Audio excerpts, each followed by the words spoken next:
to JK Lectures, and today we will deal with a topic that is transport through plasma membrane. So, coming to the properties of plasma membrane is selectively permeable in nature, which is also called as plasma membrane is differentially permeable membrane. So, what it means actually is plasma membrane allow only certain molecules of its nature to cross through the plasma membrane itself. So coming to the property of plasma membrane, that is plasma membrane is phospholipid in bilayer. So the molecule having the lipid nature can easily cross the plasma membrane. So lipid nature molecules can directly cross the plasma membrane without any inhibition or without any interference. So moving to the molecules of proteinaceous in nature, so they will not be allowed to cross through the plasma membrane, and they need a special involvement of protein, that is the membrane protein. So we will deal with how this membrane protein is helpful in the transport of molecules having the protein nature. So here is a phospholipid bilayer membrane that is shown below, and there are three different types of molecules that may be hydrophobic in nature, that may be uncharged polar molecules, and that may be an ions having positive or negative charge. So this hydrophobic molecules is actually shows the same nature as the phospholipid bilayer. As we know, phospholipid, so lipid dissolves in lipid, as we know from our previous knowledge. So these hydrophobic molecules are very allowed to the phospholipid bilayer to cross through it, and will move across the plasma membrane without any interference or involvement of any protein channel. So moving to the uncharged polar molecules, as it is having the polar property, it will not be allowed to very allowed to the transport, and only some molecules can be transported, and rest of the molecules are not able to transport across the plasma membrane or lipid bilayer.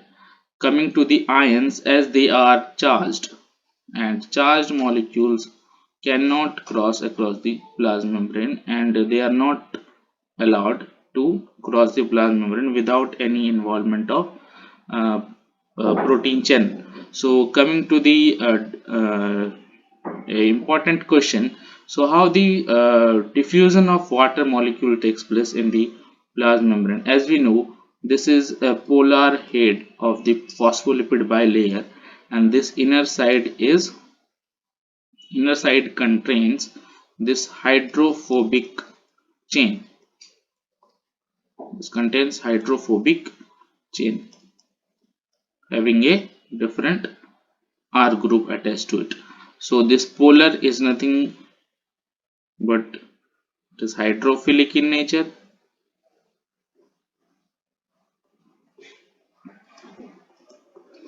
and this R group, or we can say the chain of alkyl group, is hydrophobic in nature. So what, as we know, water molecules are having the uh, cannot cross through this hydrophobic chain or this hydrophobic environment inside or the inner side of the plasma membrane. So water molecules require a special set of proteins that are called water channels, or in commonly water channels, or we can say they are aquaporins. So we will deal with aquaporins and the type of aquaporins that is responsible for the transport of water in our upcoming lectures. So transport through the specialized membrane protein is much more important, and we can know the importance of this plasma membrane proteins, as around 50 to 30% of all the membrane proteins that are coded by a large number of gene is actually involved in the transport or the transport across the plasma membrane. Means protein channel that are involved in the transport are having much more importance than the other cellular process. So moving to the types of transport, transport is basically divided into two type of transport. that is passive transport, and the another one is active transport. So passive transport is nothing but this is a kind of downhill transport, means the transport where the molecule move from the high concentration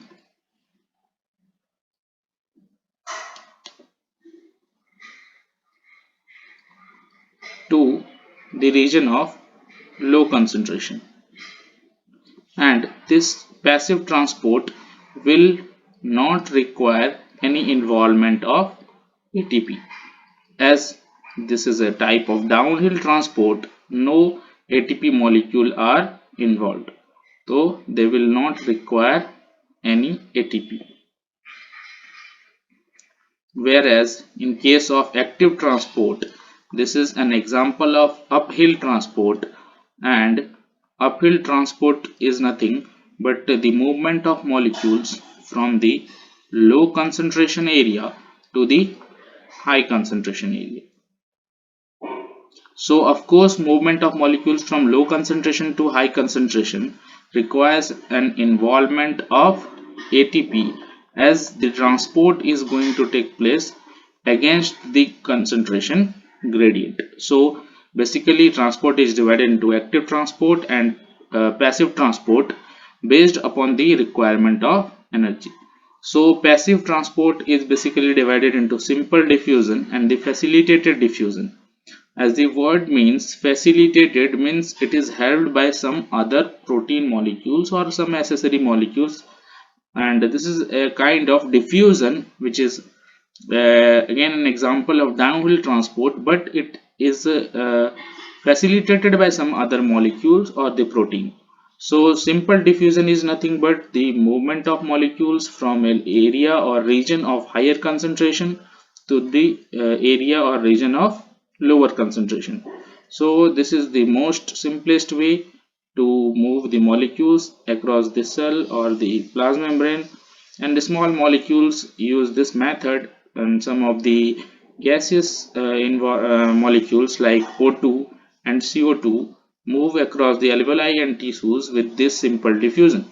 So moving to the facilitated diffusion, it may be helped by some ions, or there is involvement of some channel that is proteinaceous in nature. So protein channels are involved, but the transport is downhill. It means facilitated diffusion also does not require any involvement of ATP or energy. Moving to the active transport is basically divided into primary active transport and the secondary active transport. So what is the basic difference between this primary active transport and the secondary active transport? So primary active transport is nothing but in this process ATP is involved directly.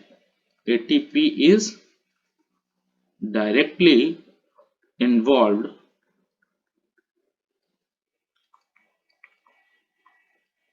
in the event or process, or we can say at the site of transport. So ATP is involved in direct site or direct where the event is actually taking place, whereas the secondary active transport, for secondary active transport we can say it creates a gradient of ions. It creates a gradient of ions or molecules which is involved in the transport of molecule, and this is transport of actual molecule we need to do.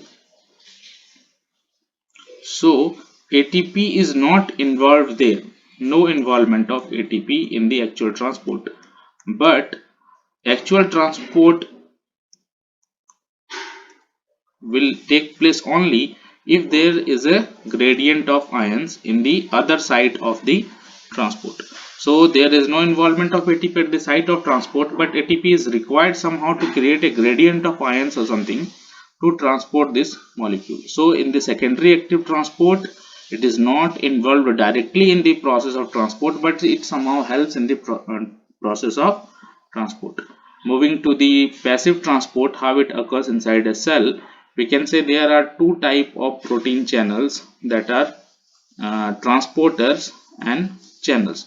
So transporters are basically having the two different alternative conformations, that is the open form in the inner side, and this is the closed form in the inner side. So here is a solute molecule we need to transport across the plasma membrane. It will bind with this and will form a complex, and the same molecule is opened from outside and will be transported outside the cell. So in this process there is two different conformations of this transporters are involved, and at a time a single solute molecule can be transported across the plasma membrane. So this is nothing but, here there is a alternative conformations of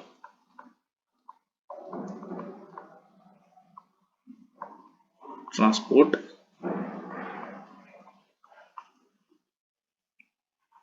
protein. Of course, this is a kind of downhill transport,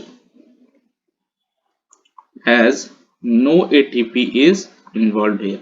As we can see from the figure, there is a movement of molecule from a region of high concentration to the region of low concentration. So there is a no involvement of ATP.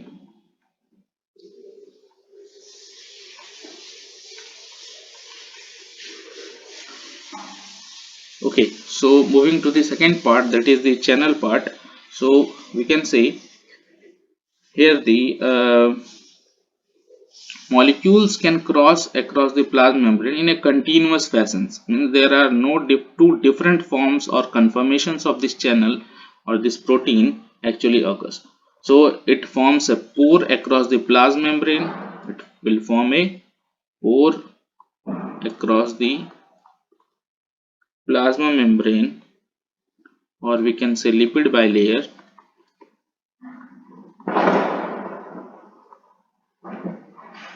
through which a specific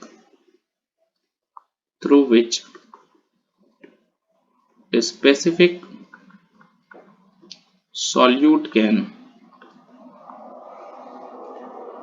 diffuse passively. Again there is a passive diffusion of ions. It means again there is no involvement of ATP. No involvement of ATP. Coming to the gradient of concentration, again this is moving from the high concentration area to the region of low concentration area, and there is no involvement of ATP. So the gradient across the plasma membrane is of two types, that is the chemical gradient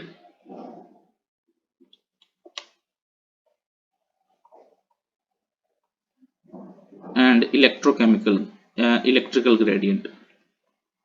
So this is chemical gradient and electrochemical gradient,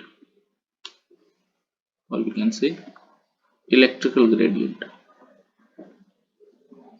So combining both, we can say that this is a kind of electrochemical gradient. From this figure we can see that this is a region of high concentration and this is region of low concentration. So molecules can easily cross, or charged ion can cross across the plasma membrane through this way if there is a no separation of charge, or in case of no electrical gradient is present. But this is not actually in all the cases, as almost all the plasma membrane has some gradient across the plasma membrane, that is negative from the inside and positive from the outside. As we can see, there is a negative charge inside the plasma membrane. So positively charged molecule can cross easily through this plasma membrane, whereas negatively charged molecules are not much allowed to cross the plasma membrane. So there is a huge chance to cross the positively charged ions across the plasma membrane than that of the negatively charged ions. So basically the electrochemical gradient is responsible for the process of transport, whether the molecule will be transported across the plasma membrane or it will not be able to transport much efficiently across the plasma membrane. So coming to the next part of the lecture, that is the active transport. So the name suggests active means there is an involvement of ATP. So ATP is involved here, as we can say this is a kind of active transport. Means this is a kind of uphill transport. Uphill transport is the transport of molecules from lower concentration to the region of higher concentration. So we can see that here is there is a low concentration of molecules inside this plasma membrane and the high concentration outside of the cell. So of course, to move the molecules across the concentration gradient, we need to hydrolyze a ATP molecule into ADP plus Pi, so that we can change the conformation of this protein molecule so that it will bind with the ion or the molecule and it will help in the transport outside the cell. So there is an involvement of ATP in the process of active transport. So the transport is against the concentration gradient, that is from low concentration to high concentration. So the active transport involves, this is against the concentration gradient.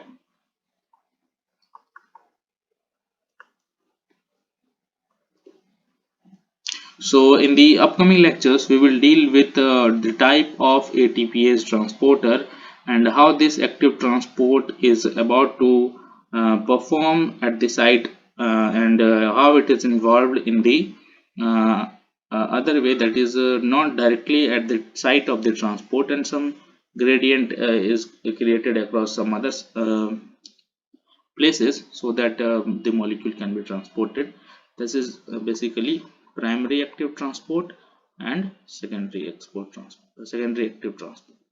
So thank you for attending this lecture, and let me know if you have some questions in the comment box. Thank you.